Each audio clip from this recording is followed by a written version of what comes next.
सामने से खूबसूरत लड़की गुजरी और ना चाहते हुए भी हमारी नज़रें उस पर जा टिकी।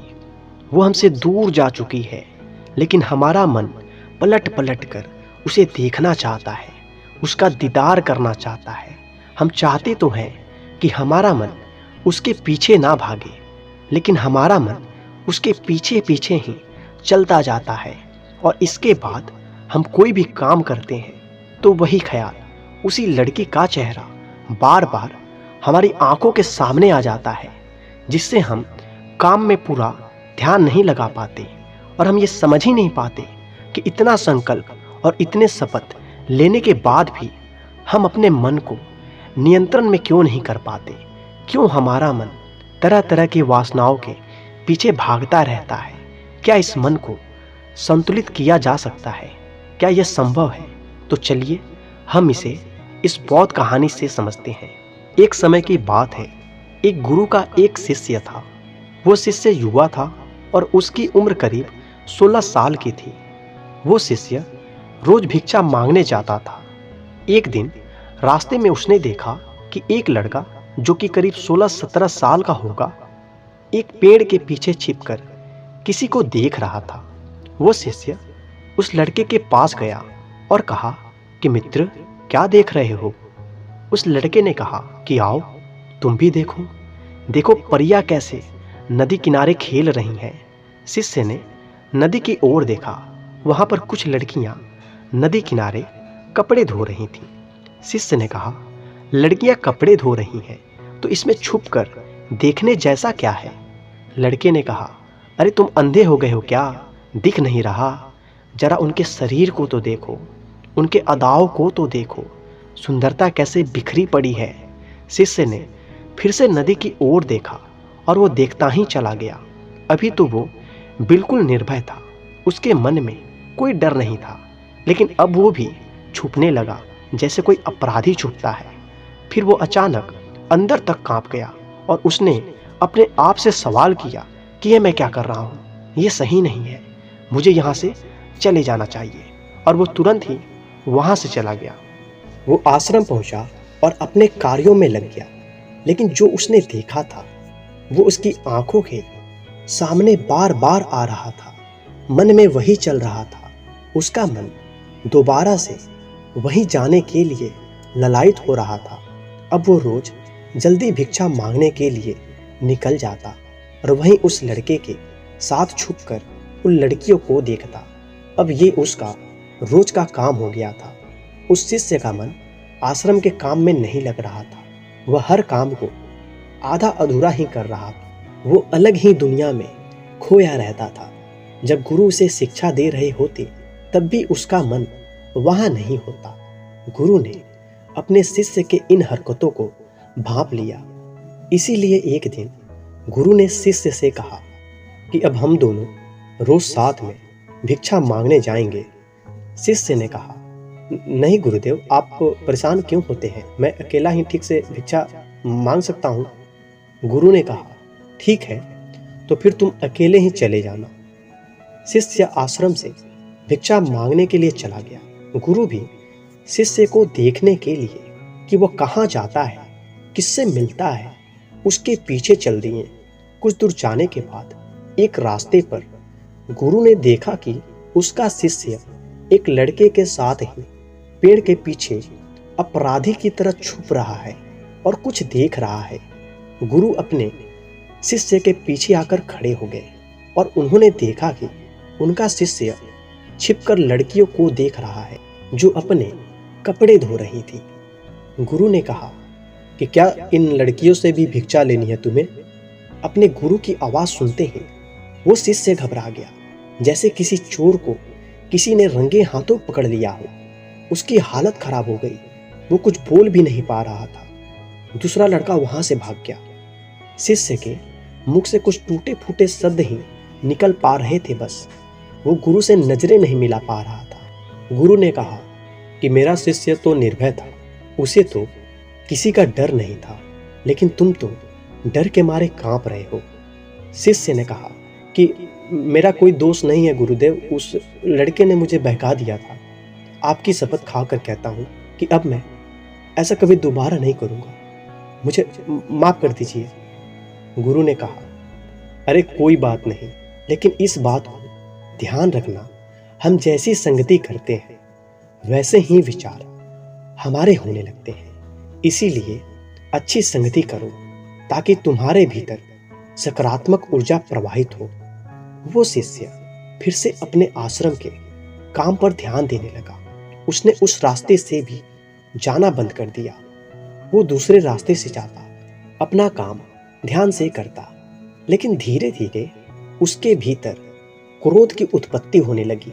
वो दूसरे शिष्यों पर क्रोध करता, वो दिन भर बेचैन रहता और ना ही सही समय पर भोजन करता। उसका भोजन भी आधा हो गया था। एक रात गुरु ने उस शिष्य से कहा, अब तक कितनी बार तुम अपनी शपथ तोड़ चुके हो।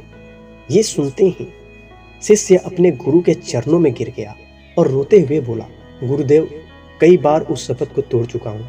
उसके बाद कई बार शपथ ले भी चुका हूँ, लेकिन हर बार वो टूट जाती है। मेरा मन मेरे नियंत्रण में नहीं है।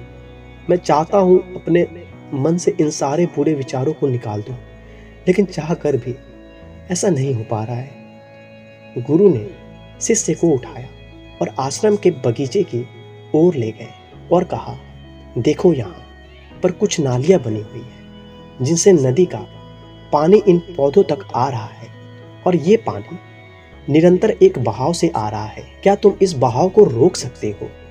शिष्य ने कहा, हाँ क्यों नहीं। शिष्य ने कुछ रेत उठाकर उस नाली में डाल दिया। वो पानी थोड़ी देर के लिए रुका और फिर उस रेत के ऊपर से निकल गया।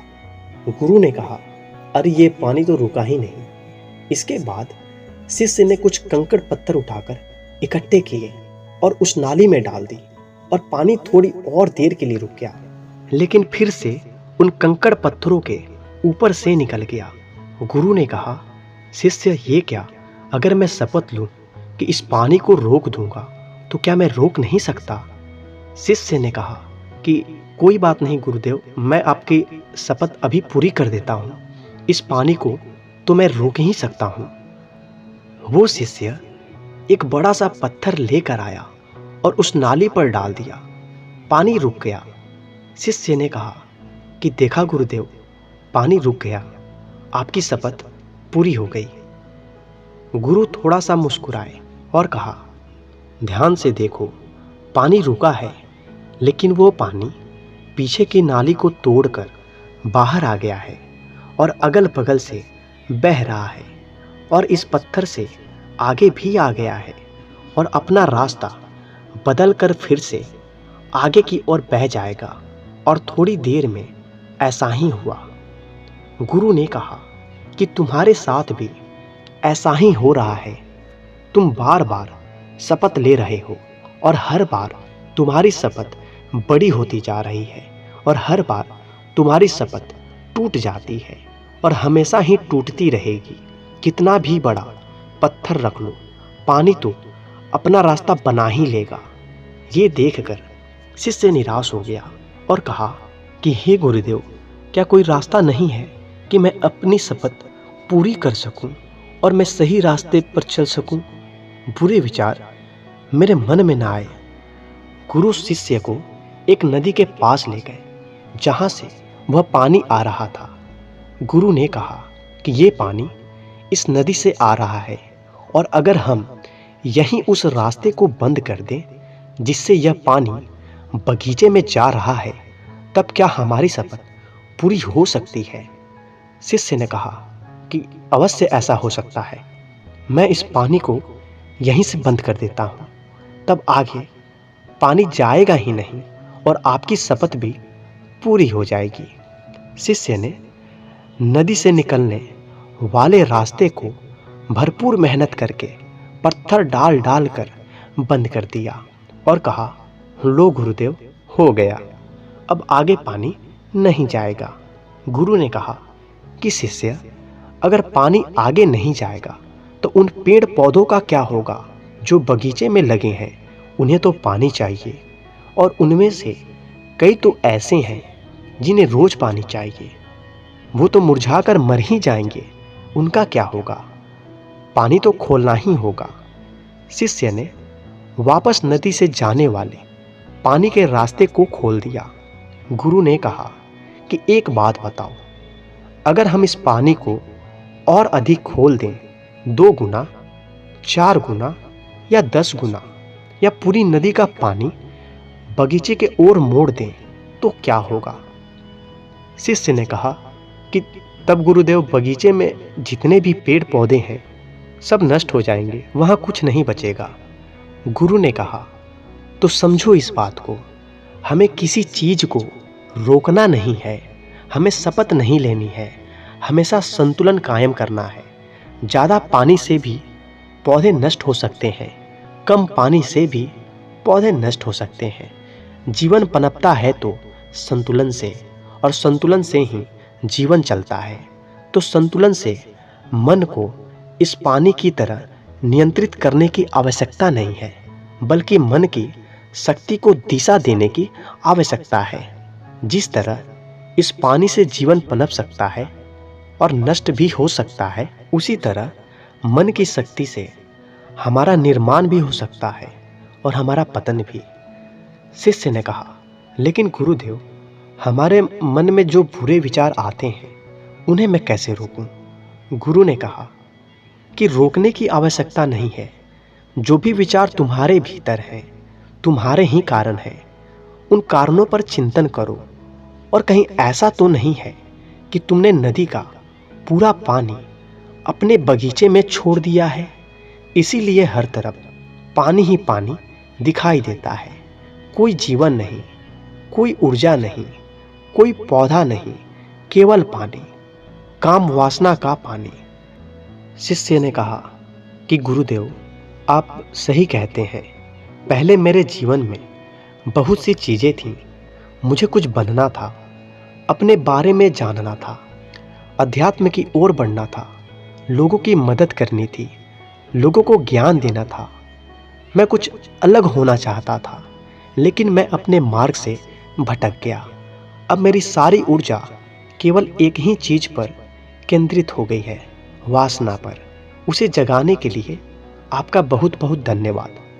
उस दिन वो शिष्य रात को बहुत चैन की नींद सोया, सुबह अपने कार्यों को पूरे मन से किया और उसी रास्ते से गया जहां वो लड़का उस पेड़ के पीछे आज भी छिपा हुआ था। वो उस नदी पर पहुंचा जहां पर लड़कियां कपड़े धो रही थी। उसने उन लड़कियों से पानी मांगा। उनमें से एक लड़की ने उसे पानी पिलाया और वो शिष्य के चरण स्पर्श की। शिष्य ने अपना हाथ ऊपर उठाया और कहा कि तुम्हारा कल्याण हो।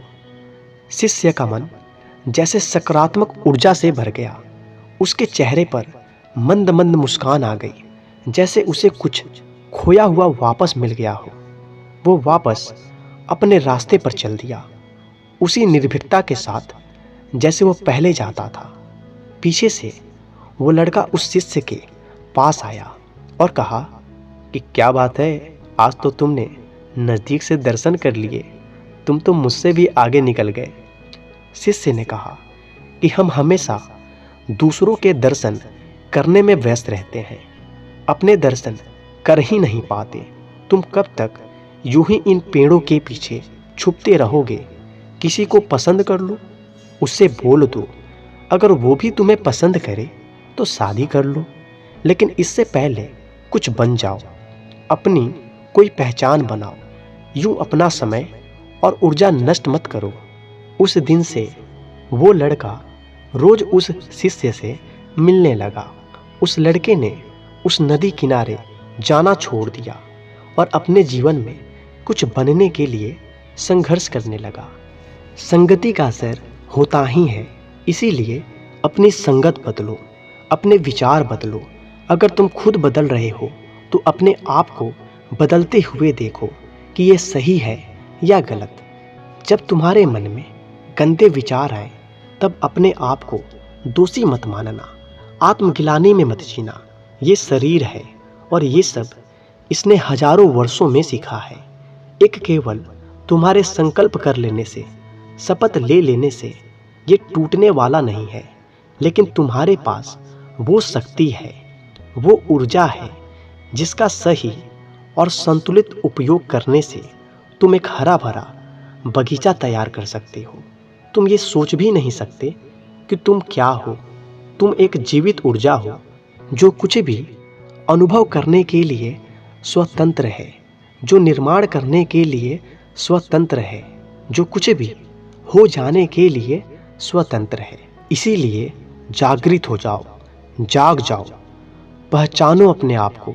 एक मशीन की तरह बनकर मत रह जाना। तो दोस्तों, मुझे उम्मीद है कि आपको ये कहानी ज़रूर पसंद आई होगी। तो कृपया इस वीडियो को लाइक, कमेंट और जितना हो सके उतने अपने दोस्तों और परिजनों के साथ साझा करें ताकि मुझे आप सपोर्ट कर सकें। तो मिलते हैं अपने अगले वीडियो में, तब तक के लिए धन्यवाद।